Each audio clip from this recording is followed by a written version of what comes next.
Welcome back, ladies and gentlemen, bots and cons, to Tech Talk, the officially unofficial Transformers TCG podcast.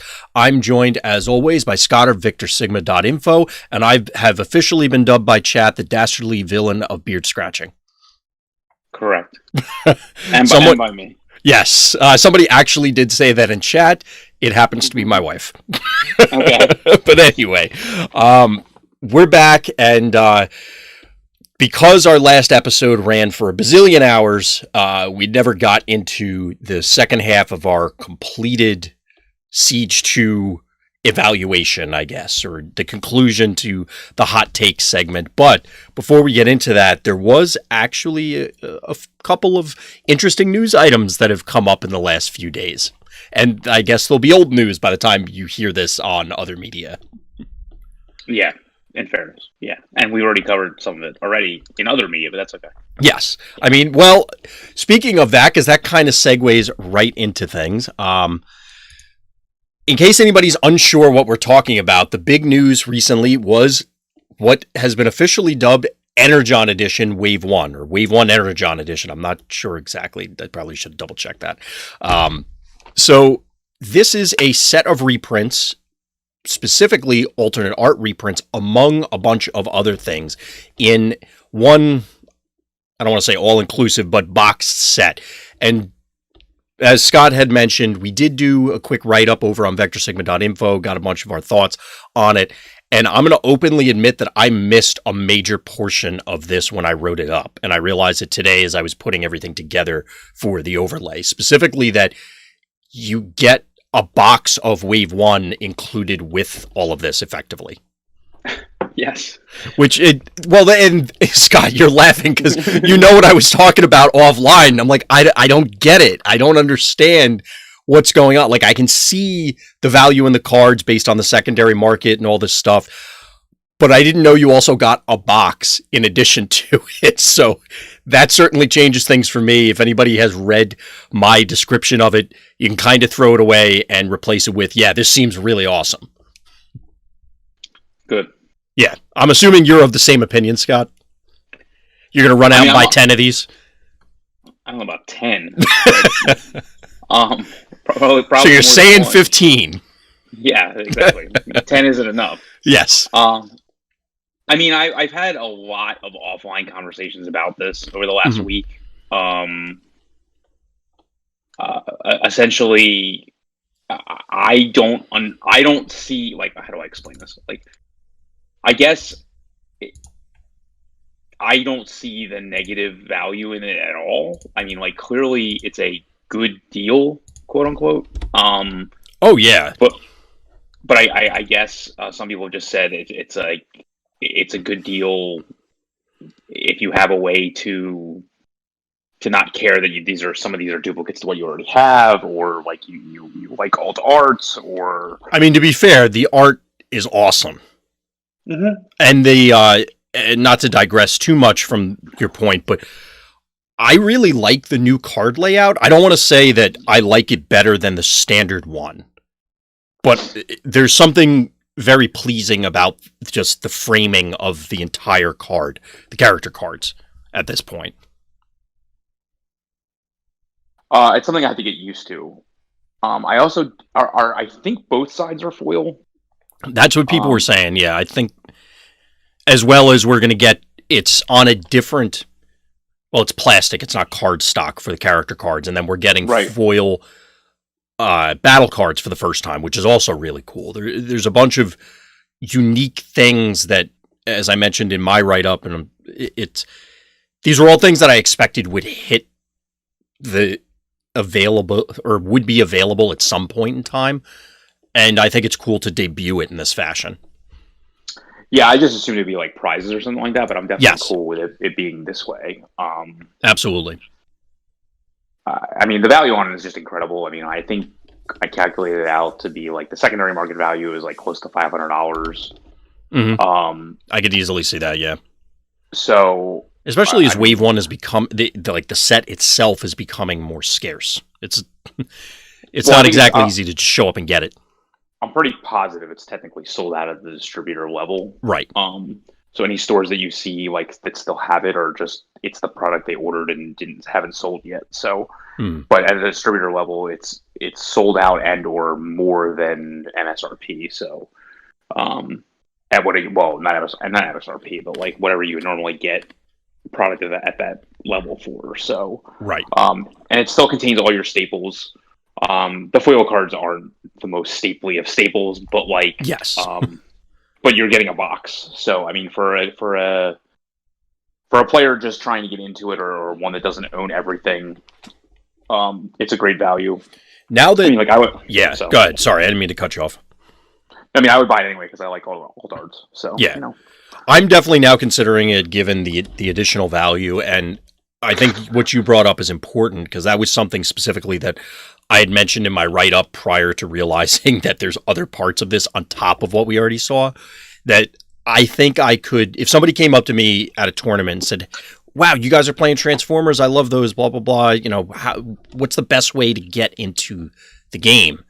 And this is, at $200, it's a significant price tag, but if you're in the gaming hobby, whether it's card games, it's board games, it's other games, that's not exactly outside the realm of possibility. You could see somebody dropping that amount of money to really get into something. And this gives you a significant base because you're guaranteed these specific characters, several of which are playable.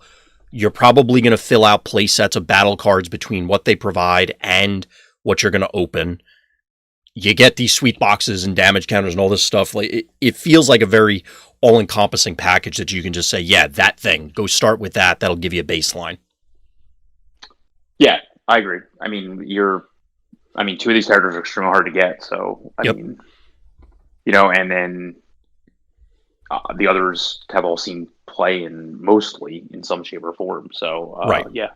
And since I don't know, no downside to me. So exactly. And I think because you can, it was even mentioned that things like starter engines are, and you've said these are some staple cards that you could easily dive into something, have something reasonable that you can at least play around with, knock around with at local events, and then get your feet wet as you progress so that now you have a baseline for, okay, what am I even doing in this game? Because that can be one of the most daunting things for somebody starting out is not just, okay, I got to learn to play the game. I got to find a place to play. I got to learn how to play the game within the confines of a tournament or other event. On top of it, how do I even start building a deck, or what characters do I even want to start with? This gives you a very firm rock to stand on. Mm-hmm. Yep. So, I know that was something that has been repeated by the Wizards of the Coast team across a number of media solicitations, I guess, or media output recently, as well as before. Yeah, agreed. So, anything else you want to add about the Energon Edition? I like the box. I'm not going to lie. No, I would just challenge anyone that feels like it's expensive or anything. I mean, what I can tell you is, the target audience for this to me is like people that don't own Slipstream and Cliffjumper, people that like all arts. This is not a product you are, quote, forced to buy as like a tournament player. They're ultimately, you could already own all this stuff. Yeah, it's all supplemental for the most part. Yeah, I just feel like if you only need like quote need or want a portion of it, I'm sure you can trade, sell, whatever, absolutely, the other parts away and make your money back, if not more, on the individual parts. So keep that in mind. Yeah, the fact that they are alternate art, there's always going to be even for things like your cargo trailers, the simple fact that it has alternate art means that there's going to be a market for it. And that's something to keep in mind. I mean, even the damage counters people might like just because of the way the dice look. As I said, I personally like the box. I think everything is very well put together and very aesthetically pleasing for me. I do love the new art. I talked about the frames. Especially now that I have a little more information that I just straight up missed the first time around, I'm a lot more enthusiastic about it. Good. I especially, to be honest, I think I love the Megatron art, but I like most of the Megatron art across all the Megatrons. It's too bad I can't find a home for Megatron at the moment, but I guess you can't have everything. No, but it's still good. Still good in my opinion. Absolutely, yeah. So this is really cool, and I am actually hoping that we see more of these. The name kind of implies that we'll get eventually a Wave 2 Energon Edition or a Wave 3 Energon Edition, that et cetera down the line. And I think it's a good way to, again, help new onboarding people trying to play catch up, where it's, okay, here's a taste of some of the old stuff, and you don't necessarily have to buy 50 boxes or shell out for singles that are steadily increasing, I guess, on some fronts. Some, I guess it's getting saturated, but. Yeah. I want to see what this does, and I was actually, I think we have probably reached a point where we can do a whole entire show on the secondary market, and we can probably talk more about it there. But I'm curious to see what the impact is.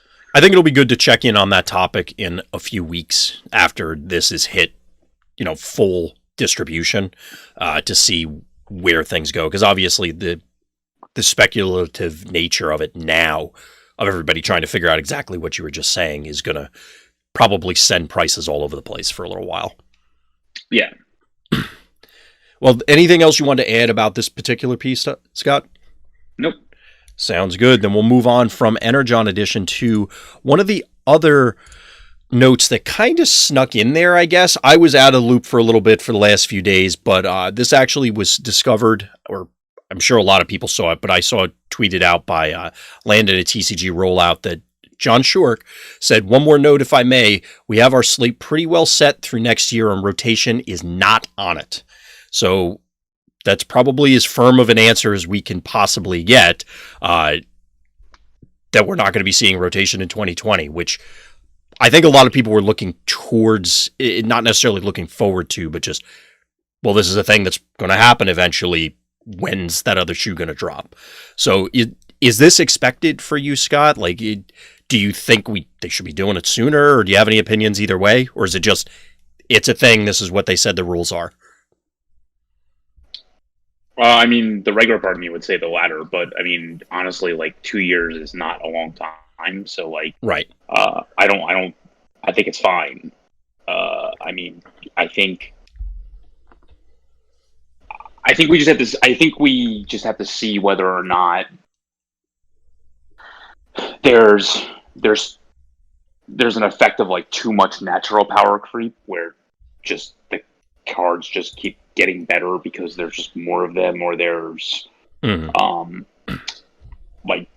they just outright get replaced because of deck sizes or character limitations or whatever. And I just have faith that basically, so it's hard to say, for example, Siege 1 and Siege 2 are sets that were created and presumably play tested and everything together. So half our format was created together. The other two sets kind of stand on their own, but I don't see there's any reason why a set or two from now they're not revisiting something that has existed through like waves 1 and 2 that kind of like as far as mechanics you're talking about.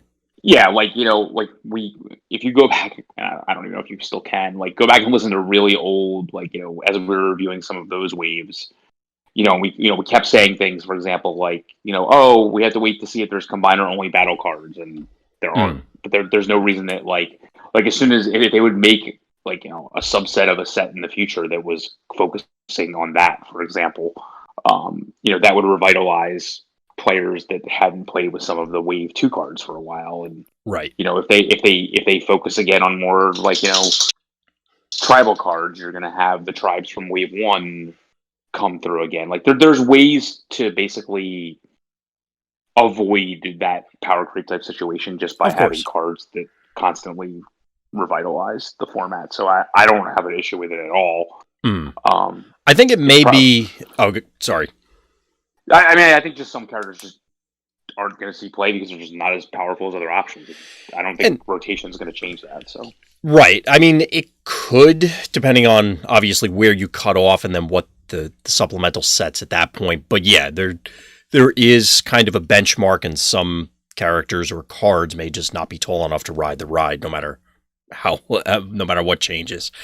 Yeah, that's true. Those cargo trailers probably are not going to be getting there anytime soon. You love cargo trailers. Well, I mean, it was I don't know why, that was the first thing I saw on the list. So, but anyway, I assume some of this is coming from players or groups of players that said, oh, well, Magic does it this way, or this other game does it that way. So therefore, we should expect that Transformers is going to follow the same formula.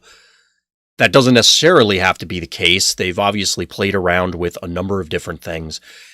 And I don't know, maybe whatever the standard format Type 2, for those of you that remember that, for Transformers, stealing the terminology from Magic, where it's the most recent sets are available for tournament play, and then there's a different format for everything or other subdivisions. Maybe that's 8 sets, maybe that's 12 sets, maybe it's not going to just be 6, which clearly by this statement, it's not going to be. So we'll have to wait and see where it's going to end up, or whether they do some other interesting, manipulations of how the sets are going to be grouped, what's legal, when, and how. Since we have the option, obviously setting the precedent with our previous topic of Energon Edition, it's possible that for them to, on the regular, reintroduce specific cards from old sets, which maybe gives them more room to play around with what's legal for a given tournament format. Right. Block formats we've discussed in the past, things like that. So. Exactly. There's a lot of room, and I don't think anybody should go in expecting that it has to be a specific way. And I hope people aren't out there married to the idea where we're expecting that, oh yeah, as soon as we hit set 6, you better get ready to unload everything because the new stuff is coming in, the old stuff is going out, or anything like that. Right. It's interesting that, and I appreciate that they are putting this out here this early, because the team on the whole, we've said this before, has always been very, very good with communication, and they've been very upfront with how they feel about certain things and explaining their thought processes. And shout out to the team again, like I said, for putting this out here ahead of schedule, so it heads off the inevitable as we get closer to set 5, set 6. Well, when's rotation? Now we know we got a while, so everybody can just focus on, well, what are the cards in the set, not what cards are we losing. Yeah, I hadn't really thought about the fact that it's like the shelf life of the Energon Edition is why this even became a topic, because it never really entered my mind. But I guess that makes some sense. Like, if you're going to spend the money to buy something like this, you wanted it to be around for more than, I don't know, let's just say a year or something like that. So right. It definitely makes sense that I guess they addressed it, but I hadn't even thought about it being a concern, to be honest with you. Yeah, it's not something that really was on my radar, but I was coming at it from a different angle as well. But I can understand the potential concern for anybody out there is like, well, I'm going to jump in. Well, that's a lot to drop on something that I'm only going to get, quote unquote, only a year out of, which is still a long time when you think about it for a lot of cards. But that's a different topic. So I think it's cool that, again, that they're bringing this up. I think it's important for people to take note. It looks like this was originally found on Facebook, so I don't know where. I saw the original. Okay. Was it just like buried in something else? Was it in direct response to that question? I saw the follow-up, obviously, when it got tweeted out, but I didn't see where the origin was. Somewhere in one of the many concerned threads about Energon Edition. I think I've said it before, but Scott knows this. I cannot stand Facebook, and that's why I was so excited when they moved all of the articles and stuff off of Facebook, so it gave me even less reason to have to go on there. So I get to avoid all the drama that ends up happening on there, because it seems like that's all that ever happens on Facebook, whether it's Transformers related or not. But anyway, so back to this specific thing. What was that, Scott? I lost what you were commenting, sorry. Oh, that's all right. I was just saying that Facebook seems to be the fountain of youth as far as drama is concerned. Yeah, for sure. But anyway, so anything else specifically on set rotation or anything related to, I guess we'll call it an announcement? No, I'm looking forward to everything. Yep. Yeah, there's really not much other than to say they put it out there. So we'll move on from there. So we're going to try and do this without taking 1,000 years, folks, but we're going to talk about some of the highlights from the battle cards. Now, I broke them up again. It's really mercenary cards and then non-mercenary cards is the break point. So I took Scott's list that he had sent me. I think I added one thing. I actually set this up last week expecting that we were going to get through all the character cards. I don't know what the hell I was thinking because there was no chance that was going to happen. So we'll dive into the battle cards. First one up is Acute Reflexes, which was one of the first ones that we talked about when we first started getting reveals. And at the time, we were, if I recall correctly, and Scott, correct me, we were both pretty positive about it, but we're kind of in the realm of, I don't know if this is going to make it because it does a lot of useful things, but it doesn't seem to be quite useful enough. It seems to have justified itself. Would you say so, Scott?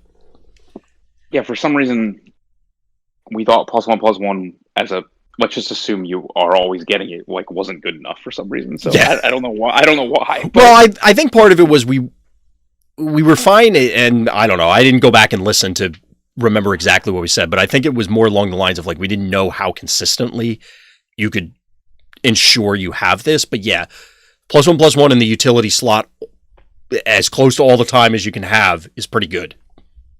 It wasn't just that. It was for some reason, I woke up one day, it must have been like, this was like a month ago or something like that. And I'm like, what it actually does is turns the first white that you flip into whatever side of combat you're on.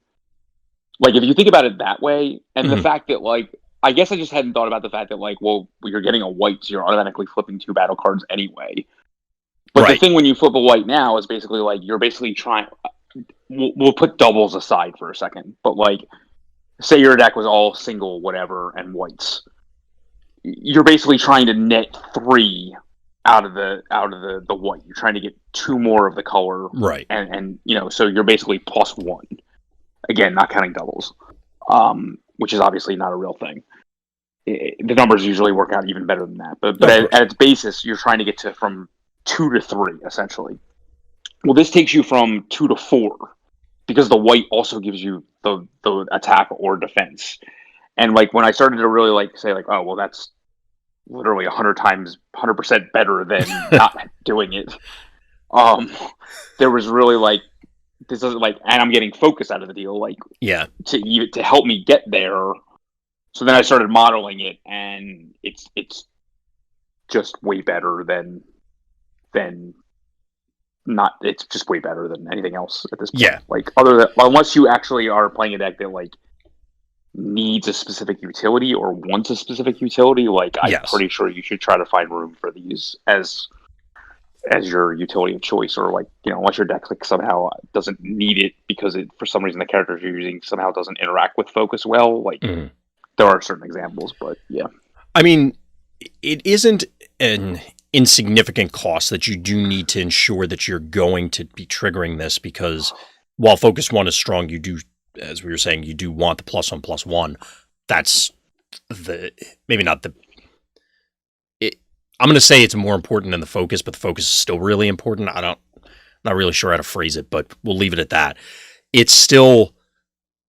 You're still giving something up because you have to take that into consideration when you're deck building. But yes, compared to where we were before, I'm definitely a much bigger fan of this card now, especially after some of the things that you just outlined and you'd explained offline previously about it. Yeah, it's just getting the 2 extra cards. It just hadn't clicked in my head because I'm so used to, like, you know, things like, you know, Skywarp having to worry about, like, a blank, or XYZ character having to worry about this, or, like, you know, thermal weaponry worrying about a different, you know, the off-color nature of the cards, and not ever thinking that, like, oh, well, white's just going to give me 2 more colors. It's like, yeah, but 2 more cards, but, like, yeah, but now you're actually also getting something out of the deal. So yes, yeah, it's if you build your deck correctly, and you have no other utility you definitely want to play, this one is pretty much does everything you want it to do. Yeah. So. And it's, you had mentioned a few times in previous shows that this is unofficially a White Pip themed set, because a lot of things play into it. And this just, you know, right from the beginning when we first got this, that it was setting the tone for the entire set, that you need to consider this as your deck building. Yeah, agreed. So let's go from there to Composite Armor, which was, I guess, somewhere in the middle. And it's been a while since we had the opportunity to talk enthusiastically about tanks. Sure. I mean, I'm struggling to think, I guess Hunker Down was the last time.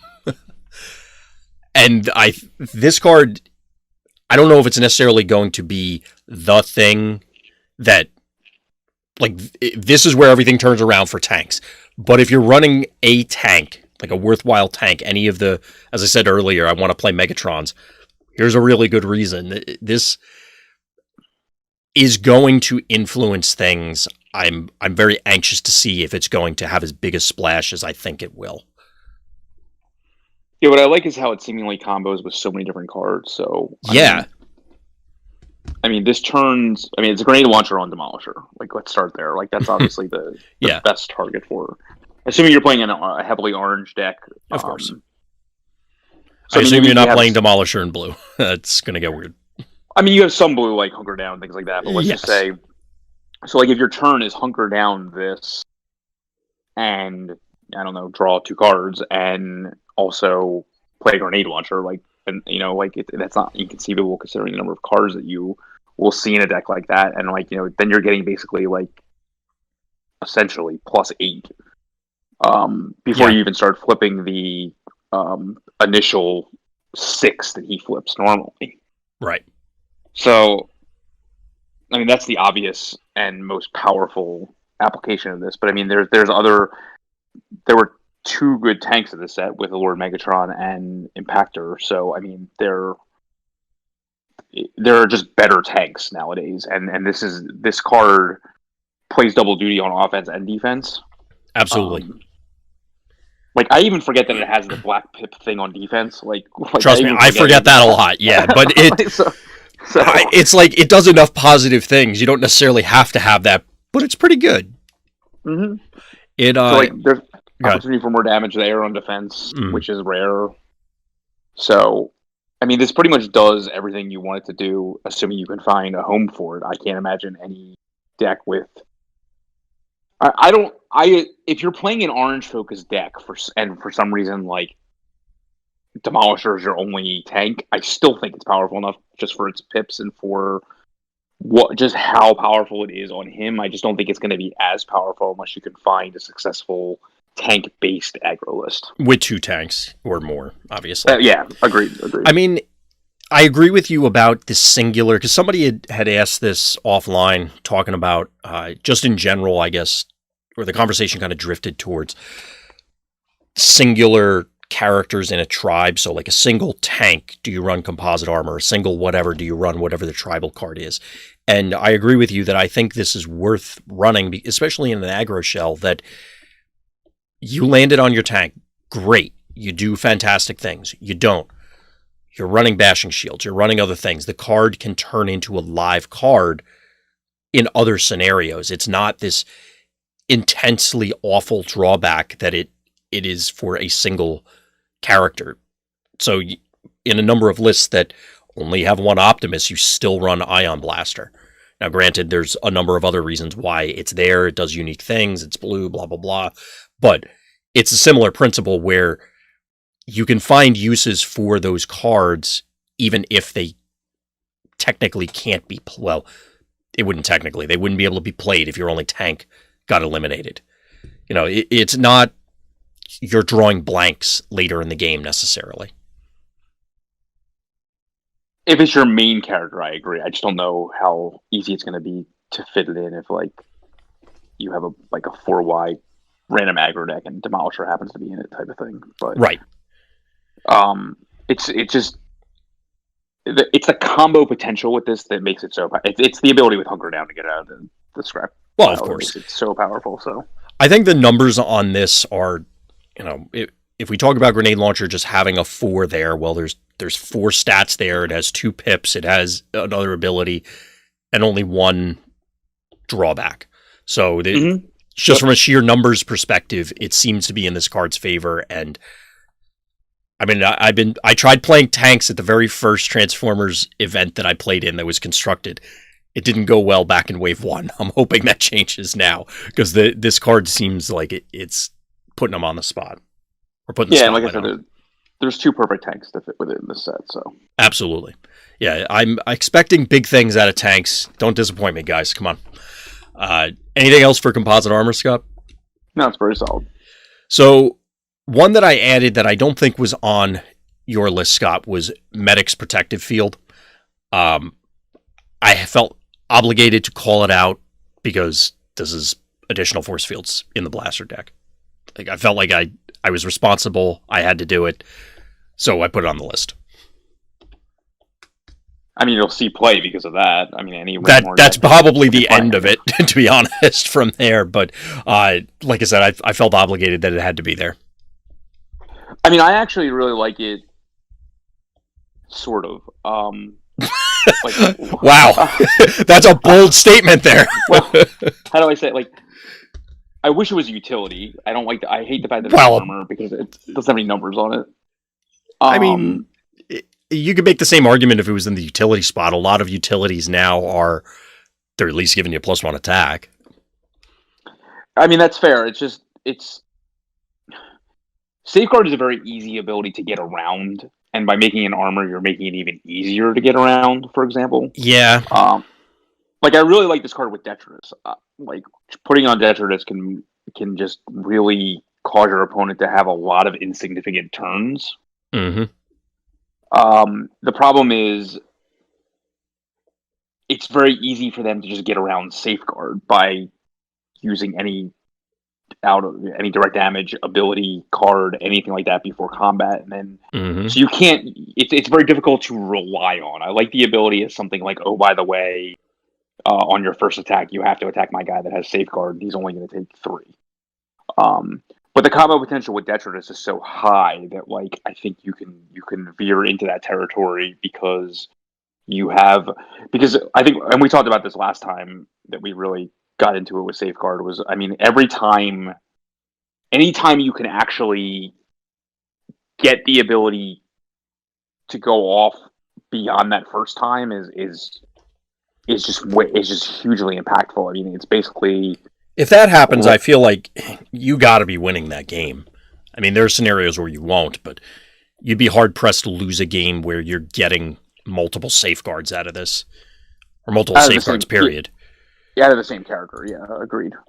So, like, I like it with the combo potential with Detritus. I just have to find a way to, I don't know, avoid the direct damage conundrum, but that may or may not exist, or may not even matter. I don't know. Well, I'm going to stick to the Ramhorn / bolster side of things, because that solves a lot of the things that you were just proposing, just by virtue of, okay, well, I get it out there in an unexpected manner. And I anticipate that's probably, well, we'll definitely see people running that, because it's just the obvious answer. The quantity of them, like, do you play 5 quote-unquote force fields, or do you play 6, or is it just 4, or where that ends up being, because you will be trading, like, it sounds fantastic. Oh, I'm playing an orange mirror. I'll load up on 6 force fields and 3 bolsters. And now you have 9 cards that don't help you push damage. Yes, they're white pips or orange pips, but that could cost you, where instead of being able to play 2 cards to get their double-digit health character, you know, it doesn't have to be Grenade Launcher Reckless Charge. It could just be Erratic Lightning Supercharge or whatever. Insert other action and upgrade that boost your guy. If you don't have both, you might not be able to get there on a double-digit health character, or maybe even a smaller one, depending on other bizarre factors, because you happen to draw a handful of bolsters and protect medics fields or force fields, and you can't quite get through everything. I'm very interested to see how that shapes up. I know what I'm going to be trying initially, and I've as I said, I was compelled to put it on here. I felt it was worth talking about. No, I really like what Detritus. So yeah, so we'll move on from our medic to another card that actually got some spotlight today in an official article, and that is Overwhelming Advantage. And I know you were excited about this card, Scott, but are you still excited about it? I just need to understand how it interacts with armaments. The new Sabotage Armaments you're referring to, the secret action? Yeah. That is going to be... I can see the argument on both sides. One where it's going to completely kill this strategy, and one where it doesn't. And I am 100% confident that we're going to find out tomorrow. Yes, agreed. Because that's how it works. Yes. I mean, to be fair, we knew that the FAQ was coming out tomorrow, so a little bit it's on us. But yeah, it's tough to go too far into this without knowing what the interaction is. Let's assume for the positive that it will not just crush overwhelming advantage. Do you see that this is actually a player? Or do you think this is actually a player? If that's the case, then yes. And if not, we're back to the drawing board. I don't see it's. I think it is actually impossible to get off if it does not work that way. Mm. Well, I mean, they could always just not draw it. Sure, fine. That's always the great thing going into a match. Well, if they just don't draw their good cards, I guess I win. I mean, you have to build your deck around it. So I mean, like if it's that easily disruptible, then it just doesn't work. So I mean, I don't remember this list. I have to assume Armaments is on this list, right? I mean, oh yeah, it's later in the okay. So I mean, this is a powerful enough effect to veer an entire deck around it, which is what I like about it. Because it's a payoff that is well worth it to me. And when it was first previewed, we had these really wacky, like these are the upgrades you have to have. I was more obviously concerned about the upgrades than I was like the flipping the colors, because I think that's the quote easy part. But since then, we've just had many playable cards printed that allow this to happen. And yeah, like even for example, Composite Armor came out after that. There were a bunch of things that said, well, I guess these go together. Right. So I've held off on, I mean, I have a deck scratched out on my notepad, but it was very early on. So like, there are now just a plethora more playable cards that make this work. And at the same time, also, I think make the deck not, I don't know what you want to call it, but like not terrible if you don't draw it, or not terrible if you can't get it off, because you're just basically... As a plan B? Yeah, I mean, the cards in there are not terrible. They're just not as good by nature of like having to play certain pips. So, but, I think if everything works out, if you find a way to be able to play more than one in a turn, which should not be hard to do, and if you can find a way to flip easily, which now we have a bold card that's orange black. So, for example, there we are. That helps that situation. So, yeah. So I think it's, assuming the ruling works out, I think this is pretty playable. Yeah, I guess if it isn't actually a Megatron card, at least we have a card directly featuring Megatron that could be good, I guess. I mean, there's a lot of cards in Megatron that are really good, so. That's fair. This one is pretty exciting.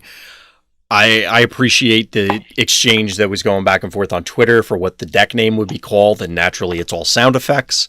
I'm looking forward to that if this becomes a thing. It was also interesting in the article where they were, I think it was Ken Nagel that wrote it. I just read it this afternoon. I already forgot. Yeah, well, it was, yeah. And he was describing where it started out with just straight up KOing a guy, and then it moved to, I think he said 10 damage or down to 25, and then went all the way down to 10 and then back to 15. It was just interesting to see how it bounced around before it found, I guess, the sweet spot for where it exists now. But really, like you said, until we know precisely how that ruling is, which if you're listening to this, I'm sure it's already out there. Yeah. It's probably already resolved, and this is going to sound very silly, but think of it as a point in time reference that you can come back and say, well, I knew all along. So we'll move on to the card that you were actually alluding to there in Sabotage Armaments, which blew both of us away when it first was revealed. Are you still as excited about this, Scott? I mean, obviously you put it on the list, so I know the answer, but tell me how excited you are about this. I mean, I still think it's one of the top 2 cards in the set. So, I was actually thinking today as I was brainstorming other stuff, and since we're on the eve of the set actually coming out physically, and I'm like, wait, was it a rare? Because I was like, man, I'm going to, and then I'm looking at it now and it's an uncommon and it's still amazing to me. This card, I think a lot of people may call it a counterspell, but I'm looking at it as it's now, this is this game's version of removal. I mean, it's obviously indirect, but I still feel that this is going to be format defining. Yeah, I mean, this is more powerful than that even. I mean, if you look at all the secret actions that are coming out in this set, a lot of them are playable. Mm-hmm. And sort of. I mean, a lot of them are playable, but honestly, a lot of them kind of do the same thing, which is trying to deny as much of your opponent's turn as possible. This is the one, I guess technically this and is it Blowout or something like that? The one that, like, all the oranges and blacks, if they flow over too many cards, like, doesn't do anything or whatever. Oh, I want to say Overheat, but that might be a different Blowout, card. I forget what it's called. Yeah. I think it's, whatever it's called. It's the new dampening field thing you're talking about, yeah. But, like, their initial, like, all that does is kill the flips. So if they are leaning heavily into that strategy, you shut off. Like, if they went Power Punch Supercharge, for example, you shut off 2 cards. And so all they're attacking you now with is your initial attack, and then you have presumably a decent defense, and you cancel out a lot of their turn. You know, if you play what's the tough 3 one? Hidden Fortifications? Yeah, that's the most generic. You're just basically trying to counter whatever your opponent did in their turn by having more defense than their attack. Pretty basic. Right. It's like playing an armor, but less vulnerable.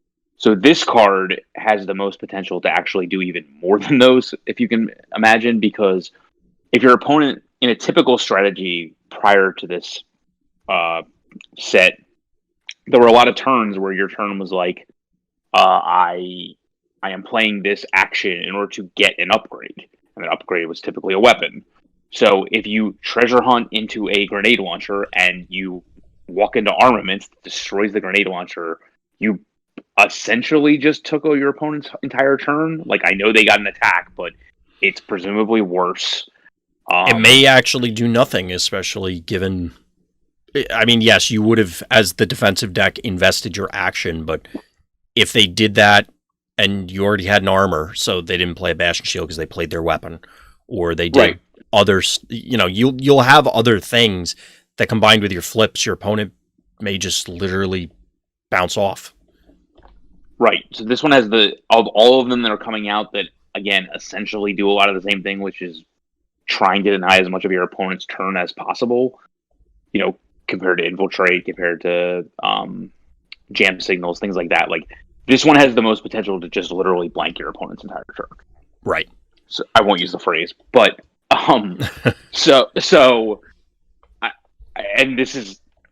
this to me will be just the best one of all of them. The fact that it destroys all weapons means things like, the double shockwave blasters. I was real excited about Spinister for a very short period of time, let me tell you. Yeah. And then we saw this card and I'm like, well, that's awkward. Yeah. There was actually, so along the Spinister lines, there was a period of time as we were still getting reveals that I was looking for characters that could carry 2 weapons to try and combat all the things you were just describing. And this definitely influenced greatly which things were still viable options, because sure, you could Spinister or some of these other cards, other characters into, I'll have a bazillion attack, and then you just get blown out by this and the game probably ends on the spot. Yeah, I mean, I'm surprised this, I understand why this exists. It basically exists because too many games were just suit up a guy, random, no It didn't matter who, yeah. ability guy, and then move on with life, and this prevents that strategy.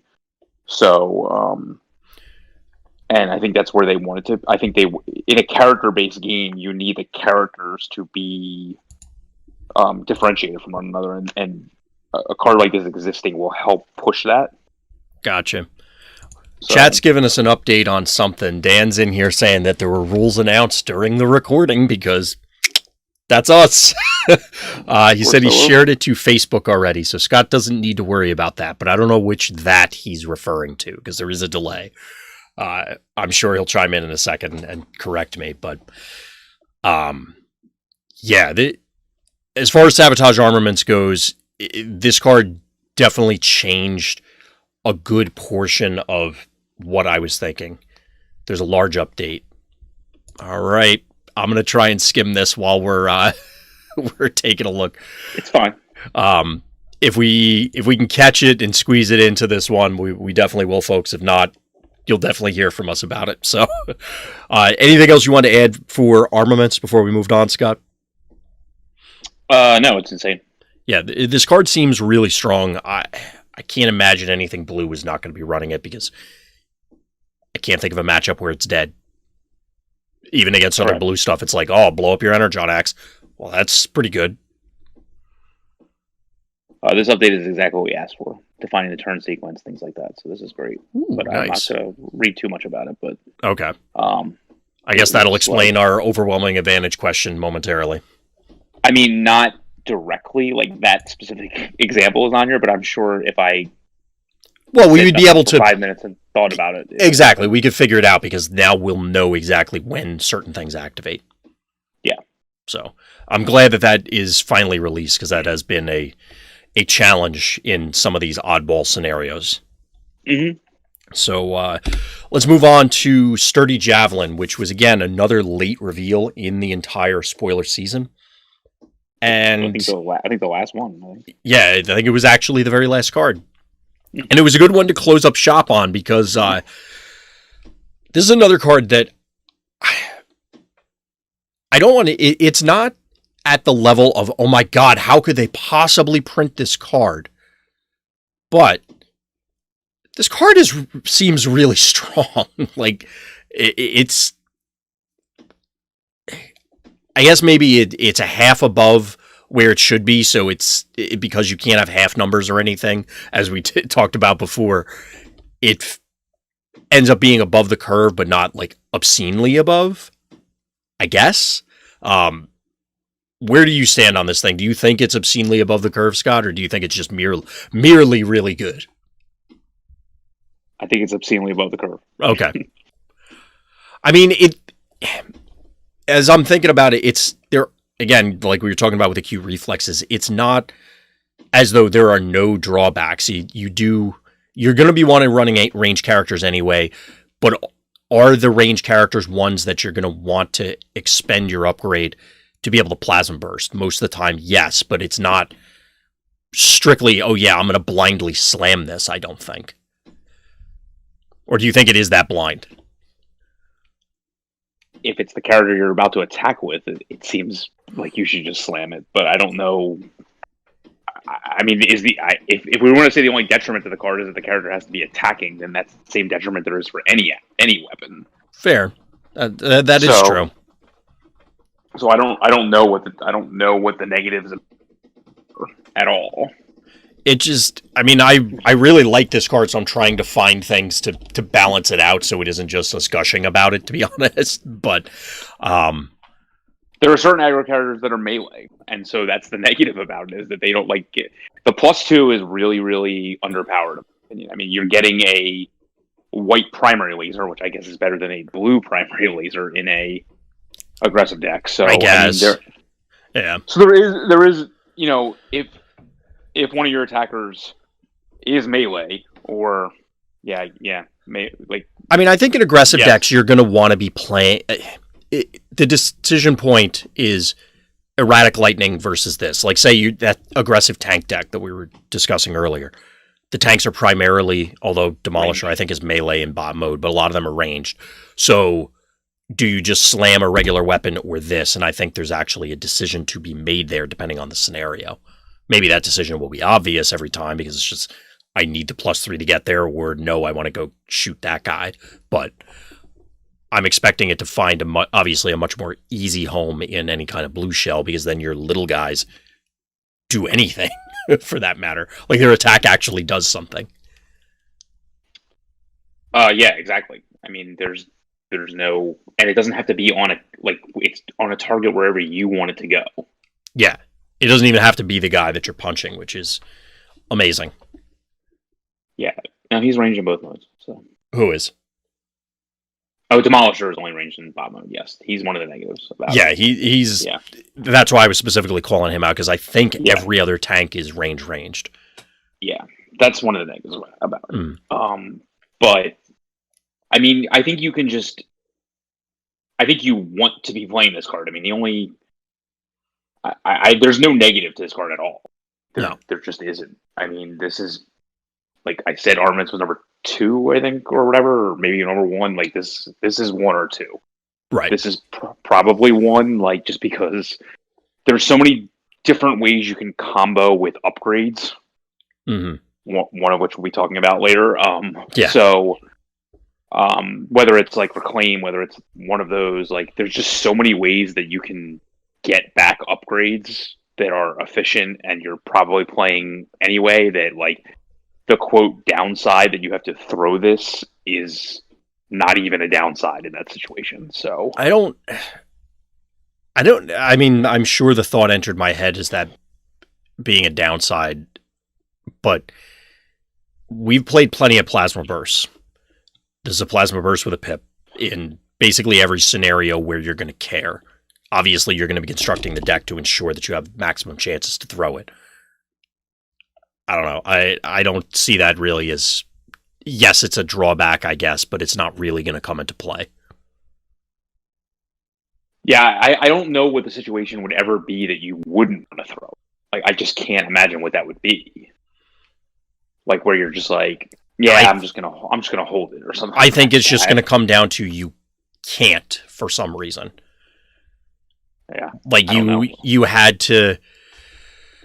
You flip Battlefield Legend into alt mode to get back a different burn action or direct damage. You play this to make him an 8 attack in alt mode because you can't get back, and then you play the other direct. Like there would be fringe cases where it's going to happen. Mm-hmm. But it's not that you wouldn't want to throw it, it's just you are incapable of, given the scenario. I just don't think I would play at that point, so... Well, I mean, you got to do what you got to do sometimes. Right. Right.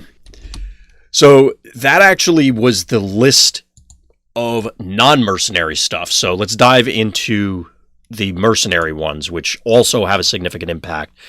We're going to lead off with Contract Contingency, which... I mean, this is another one that, I mean, it may not be at the level of Javelins and Armaments, but it's, if you can play this card, meaning you're going to have a mercenary on your team, although you could play it outside of that, obviously. This feels like an auto-include, and maybe one of the major reasons why mercenaries are really going to have as big a splash as we're predicting, or at least I think we're going to see mercenaries at top tables, is what I'm expecting.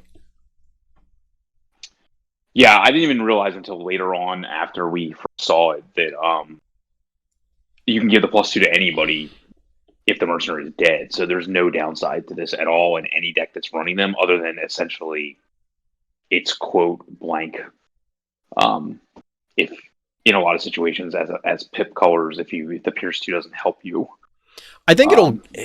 Well, yes, I think you can construct your deck in a way that it will help you more often than hurt you when it's flipped.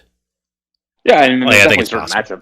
There's definitely a lot of matchups where it's going to help you also, but of course, there's a lot of math where it's still not going to help you. But this is just really, really powerful because the bounty abilities, by their nature, only have a certain number of times they can actually go off. Of course.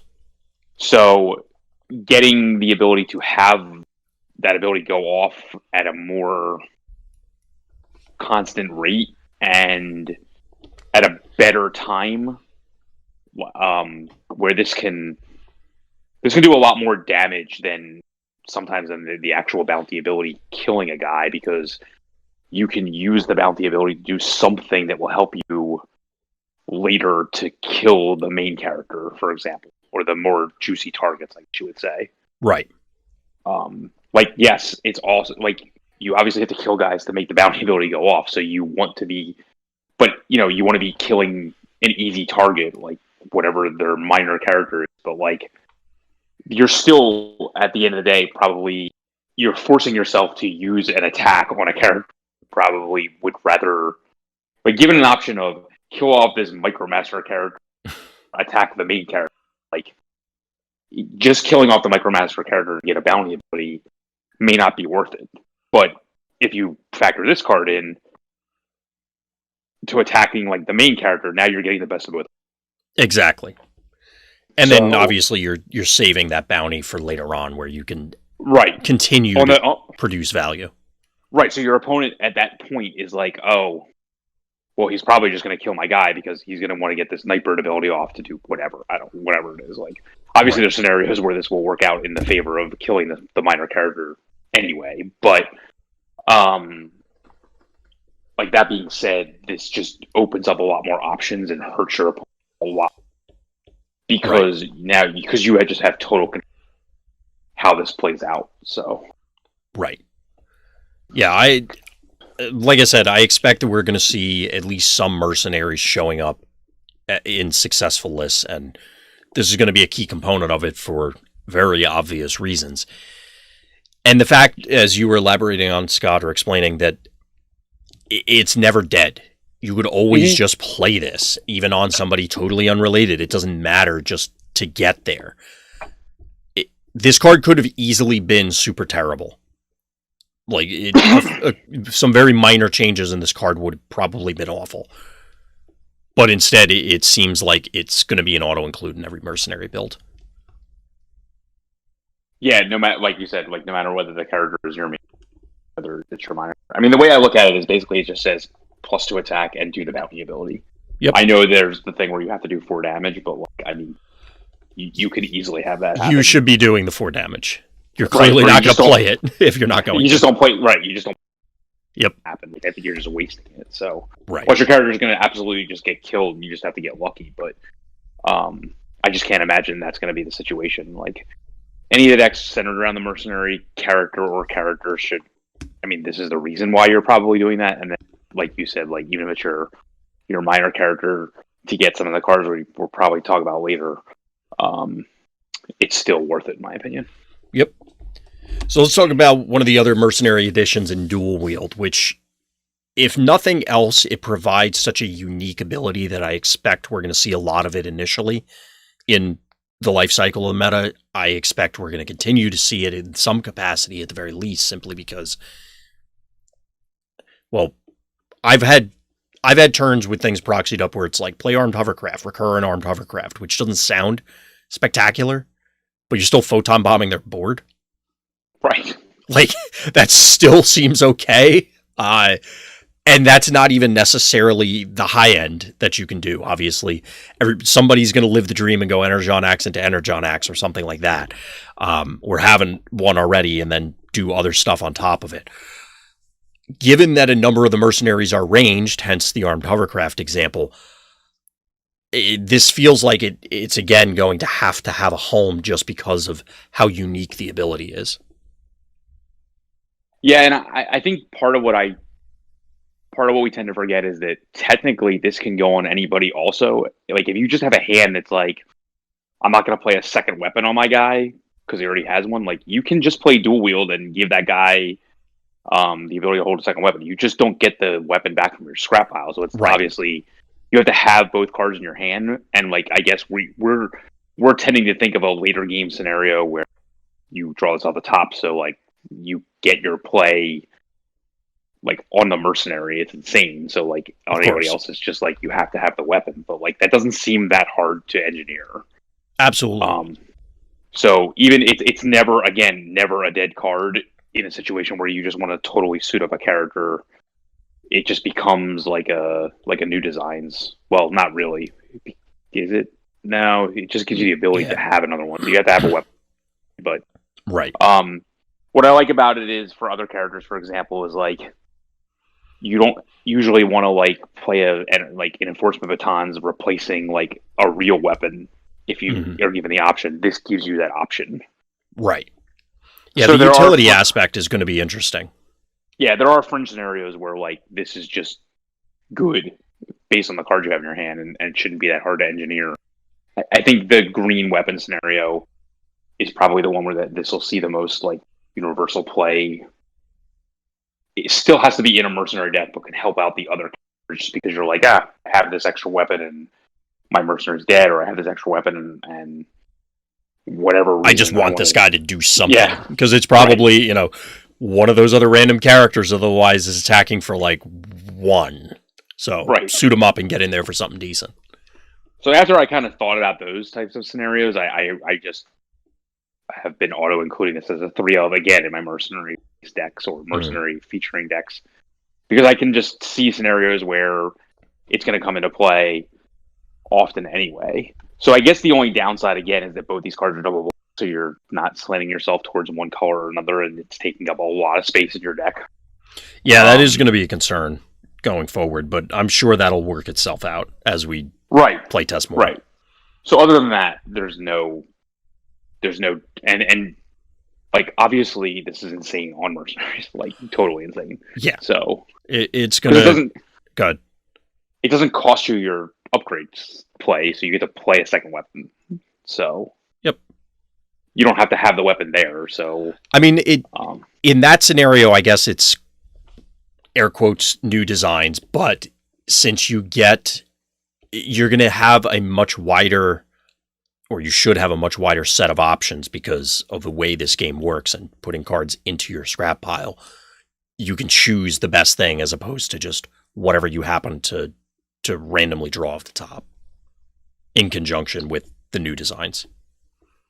Right. So, I mean, yeah, the only thing I don't know, and this will have to be ruled, and this is not part of that rules thing, like, I don't know when you actually... So does the weapon you get back, is that like the one you're holding, quote, in your offhand, so that's the one that has to go away? I was thinking that earlier. So I think what's going to happen is actually... I could see it going either way, where it's you played a new weapon, so when they consolidate into one slot, the new one, like the one that went into that extra slot, has to replace the old. Or it could be it's existing in an ethereal weapon slot, so then that's the one that has to die. I could see it going either way. It probably has to be like the one you play. This matters more on the mercenary side because I guess it happens at the same time. So it's probably the one you get back has to go in the extra slot that eventually goes away. So I just don't know if they're going to consolidate and then the extra pushes out the old, or vice versa. Yeah, like if you play this when you have no weapons, can you put it in the first slot and then play something else in the slot? Right. So if you probably can do that. If you have no weapons, you can probably get the best of both worlds. Just put the permanent weapon that you get back from the scrap pile in the in the other one normal slot, and put the one from your hand that is white and puts on ranged characters and gets to throw for 2 damage in the other slot. And then it doesn't matter. And then you're fine. Right. Yeah, if you have no weapons, that's how I expect it would play out. It's just in the scenario where you played unarmed hovercraft last turn. Right. Clearly, I'd rather get rid of that than whatever the other thing is in most cases. Which I think probably won't work out well for you. Yeah, I'm expecting that's going to get the underpowered ruling, if that makes sense to everybody out there listening. Right. So, anything else for dual wield? I'm excited about all the mercenary cards, but this one included. Yeah, it's really good. Other mercenary action that I'm very excited about is Opportune Offensive, and that is the Decepticon one that it again just does a lot of stuff. It has, I guess, a lot of pips. It also only cares if the mercenary was on the team. So you can't use it to buff your mercenary, but the obvious thing is Octane. He's big. You make your other guys relevant. Like, I keep coming up with different things, combinations where it's, hey, these Decepticons that have cool abilities but would never get there.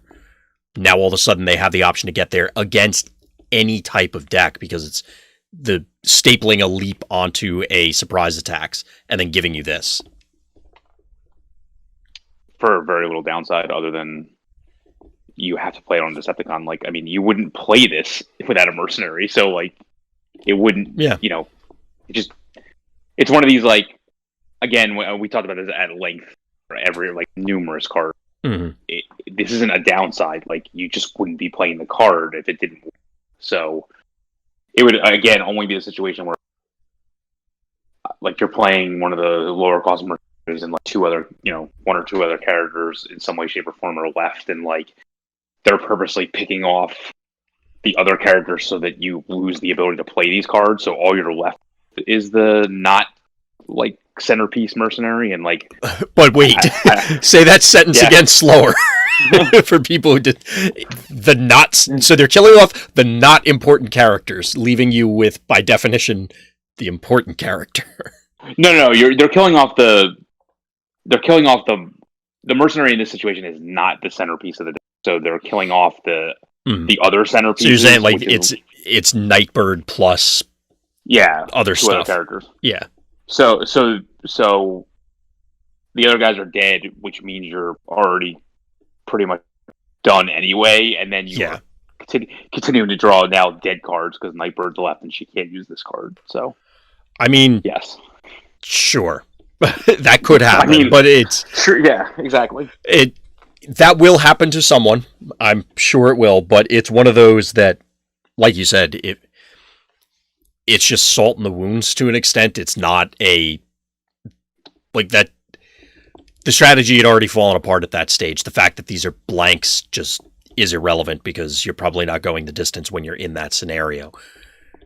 Conversely, if you go with the Octanes of the world or the Detritus or any of the other high-end ones, again, like some of the other cards we were talking about earlier, now your random characters that are attached, they actually do something. Significant, yeah. Yeah, Definitely. And additionally, it's because of the pip combination, they do something whether you play it or not, because it's entirely possible, even against certain orange decks, that maybe your little guy does goose egg. Right. And you flip this and one of the double pips we were just talking about, and hey, that Flame War now got in for full damage, technically. Like 6, right? Yeah. Well, I mean, if you flip this and one of the double pips as your combat flips, yeah. Sure. But in other scenarios, if you played this and you did that, you feel great. Right. It's not quite the disparity of press the advantage and bad attitude, but I definitely like this one significantly more than the Autobot one. Agreed. I mean, this is a reason to play mercenaries with Decepticons. Like, it's almost like they're telling you to because of how powerful this is. Right. In my opinion. So I guess thematically it makes sense. I feel like, I know Drew had expressed in a number and stressed the idea that both sides are going to go to great lengths, but I could definitely see Team Purple reaching out for that sort of thing before the red team does. Yeah, I think of the characters I know that are mercenaries, I tend to have placed them in the Decepticon camp, but right. I'm not sure that's actually true because I don't know some of them like Detritus, which I think he's a junkie on, so I assume that's more slanted on the Autobot side at some point, but I don't know. Sort of, yeah. And then I think somebody in chat had mentioned that Mudflap, who has traditionally been an Autobot, I guess in some continuities had gone rogue for that, or AWOL, or however you want to look at it, and became a mercenary. So I think he's the only one that would have been, I guess, officially branded on one side or the other. Like on that side. The latest Decepticon. Exactly. Right? Yeah, I phrased that wrong, and I meant branded Autobot. But yeah, Octane obviously locked down, like you said. Deadlock, we've already seen him as a Decepticon. But he's also an Autobot also. But Well, yeah, but he's no longer Deadlock then. right, fair. If you change your name, it all goes away. Nightbird, and I don't even think she was nothing in the way I know her. So I don't know what else. I guess because she fought the Autobots, so I don't know. Yeah, that I guess would be a true mercenary, very neutral. Yep. So, but yeah, like you said, feels like it's a very strong helping hand to say, hey, how about those Decepticons? Yeah, I think the only key for this card is that you pretty much just like, if you draw it, you have to play it because you guys just might be dead. So like, you just want to play this early and often. Mm-hmm. Yeah, I mean, I would imagine any turn in which you could play it and you had a target for it, it's probably your best action for that turn in a lot of scenarios. Yeah, likely. So, so those are the 3 mercenary cards. Was there anything else that I missed, Scott, that you wanted to cover? Or any ones that you didn't have on the list that you thought of afterwards that you feel deserve a call out? The mercenary repair card is good. It's just more niche. I think it's the obvious combo is with safeguard characters. Mm. There's just a lot of other cards that I think have been pushed out by some of the other battle cards. Like we talked about, Armaments is just better than the tough 3 secret action. Which it may just end up in conjunction with it because redundancy. Yeah, I mean, there's certain niche scenarios like we talked about with Springer with the Trouble Changer utility, for example. Yep. There are certainly some more niche ones that we'll probably see play in the specific decks, like Head-on Collision, Kinetic Whip. Some of the can only go on Decepticon, cannot go right. Armor, things like that. Like there are a lot of playable both characters. I guess if we move into thoughts on the set as a whole, both characters, and although I'd lean towards characters getting the larger share, characters and battle cards both that are going to have drastic implications either on existing builds or whole cloth creating new ones and then shaping everything around them, because there are too many cards that either have a lot of good text, like just a ton of good text, or they just slot so nicely into existing things. It feels like there's a lot of high density of strong cards in this set overall, I guess is the most concise way to put it. Agreed, and I agree. It's heavily slanted on the character side, but at the same time, I mean, I guess archetypically, like, it's a very blue-centric set. It's definitely slanted more on that side. I think some of the ones we talked about today can form their own archetypes from scratch, tanks or overwhelming advantage if we read these rules and understand them, and then it works out in the favor. All the mercenaries, although I guess that's kind of in conjunction. Like, the mercenaries themselves are good, but it's also, by virtue of being a mercenary, you get access to this additional card pool. So it's kind of tough to separate those two. I think their battle card better than the characters. I think it works in concert well with certain ones of them, but I think the reason you're playing mercenaries is to get access to these battle cards. Yeah.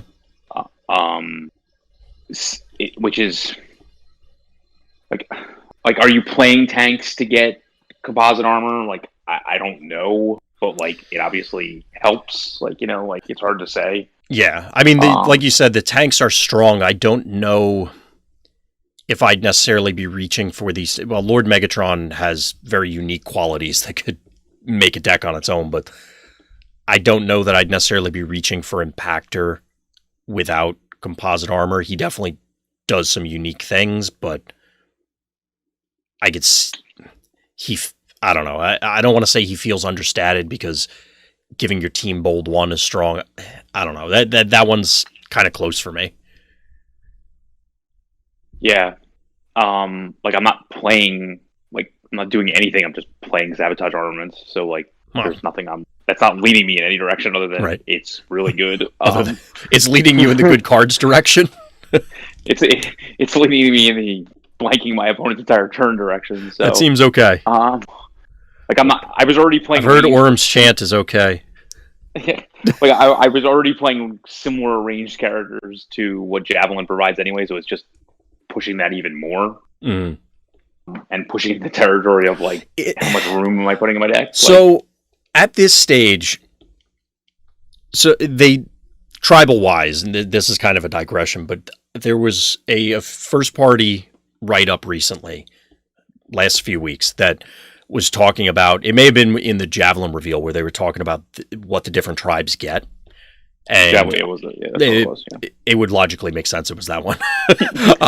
And Javelin, fits in the range theme of they get direct damage and they get to do these out of combat things. And the specialists get to do all the weird catch-all stuff, I guess. Extra phases. Yeah, they get to do extra things or free stuff, that sort of thing. I feel like Melee's getting a little left behind here. Just saying. Yeah, I at the time where I assumed this set was being playtested, a lot of the characters that we're seeing play in aggro decks were melee, so to push them up even more would have just been like. Oh, I definitely get it. It's just now we're X amount of time wiser, all of us collectively, and we're seeing, maybe body armor's not cutting it anymore.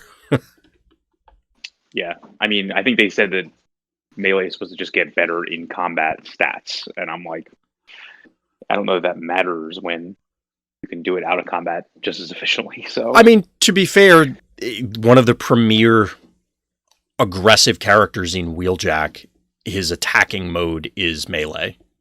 So I guess I can see it where it's attached to the card already. I don't know if I would have mentally made that, like without them saying that I would say, oh, well, that's a melee guy, so that's why he's better in combat. Now that they've said it, obviously, I'm going to be on the lookout for it, but I don't know that I would have recognized that. Otherwise, I would have just always said, well, how come there are no melee stamp cards that are any good? Yeah, I think it opens designs. If we see like a melee-based action that's not tackle, for example, it would say like, I don't know, give a melee character +4 and or like +3 and the Grimlock ability, things like that I think would be direct in combat effects as opposed to like,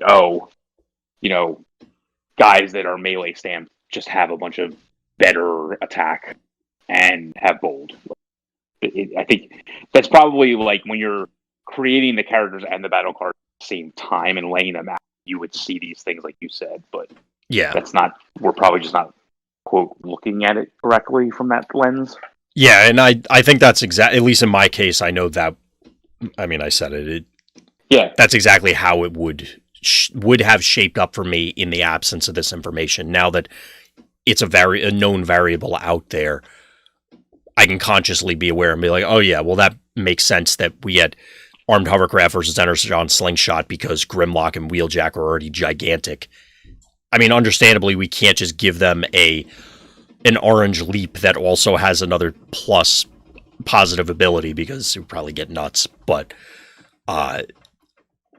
it does feel like, from a battle card perspective, that they are being left out, even though in the grand scheme of things, it's probably even.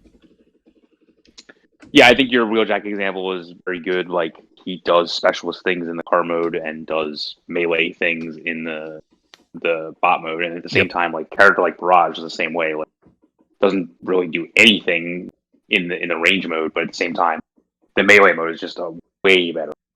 Right. I think pretty much only Battlefield Legend is the way that isn't working out. Well, to be fair, I mean, there's going to be one, I guess. Yeah, there's not as many characters think that actually, and like Demolisher's another great. He's a way better attacker in the melee mode. Absolutely, yeah. So clearly, that's the case. So we just need to look at it from a total picture perspective, I guess. Like you said. And it's good that, again, to bring it back to one of the things I mentioned earlier when we were discussing some of the non-reveal related topics, that I appreciate the openness from the team, because I can say with confidence I probably would have never, at least not in this lifetime, put that together. Maybe everybody else out there was very obvious, but those sort of things are cool to see, because then it's like, oh my God, it's right there. It's like right in front of your face. How did I not see that? But it is cool to get that peek behind the curtains. Yeah, I agree. Well, that closes out the reveals, and I guess any other thoughts on the set as a whole? I know we were just talking about that, but like anything specific that we missed that you wanted to make sure got out there? No, we'll be talking about like the effects of this for the next months. So yeah, we're good. Yeah, because there's something coming up pretty soon. I mean, the countdown has begun from PAX itself, that they're talking about that it's coming up quick. I guess from a general Vector Sigma perspective, what is, or is there an outline that you can share publicly, Scott, for what we're going to be doing leading up? Just trying to have as much content as possible. It's just being pulled in different directions.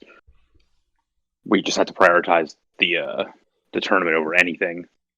But we're still going to strive to have as much content as we possibly can get. It's just that, we're only human, so we can only do as much as we can. So yeah, I've mentioned it before. Unfortunately, just the way real life works. I know you said you're not a huge fan of the holiday in particular, Scott, but there, whether it's work or it's real life outside of the game, there are a number of factors that are going to influence the next month or two, let's just say. Yeah, there's a lot of things hitting at once. So absolutely, we'll including in just a scant few hours at the time of this recording, a whole bunch of packs to be cracked. Although I heard word on the street that you already cracked some, Scott. Is that true? Yeah, there's pictures of it out there. I know. Of the final stash. I don't think you want to watch me opening the packs. So yeah, I could probably do without that. I have enough to open tomorrow myself. I'm not really looking forward to it. I've mentioned it before. I hate opening packs. I don't really like any of that stuff. I just want to have the cards neatly sorted and ready to go. Which, if it could do that magically for me, that would be fantastic. Yeah, I'm not. I don't like the actual act of cracking pack. Yeah, I know for a lot of people that is really exciting. I've never liked that in any game. It's just annoying. But to each their own, I guess. But anyway, without further digression, because we'll be here all night like we always are. Anything else you want to add, Scott? No. Cool. Everything's good. Then I think we'll close up shop. That's going to do it for covering at least the initial thoughts on Siege. Stay tuned for all of our other thoughts as we continue to delve into the meta and other cool stuff comes in, because there are some events between now and the Invitational, including with the new cards. So there's a lot to look forward to. As always, thank you everyone for listening. Thank you for watching, and please tune in next time for more Tech Talk. Dan here from VectorSigma.info. We wanted to take this moment to thank all of our patrons for believing in the service we're providing. If you're not yet a member of the Patreon, feel free to click on the link for other podcasts like this one, or verse videos, or any of the other great content that we provide on our YouTube channel. Thanks, guys.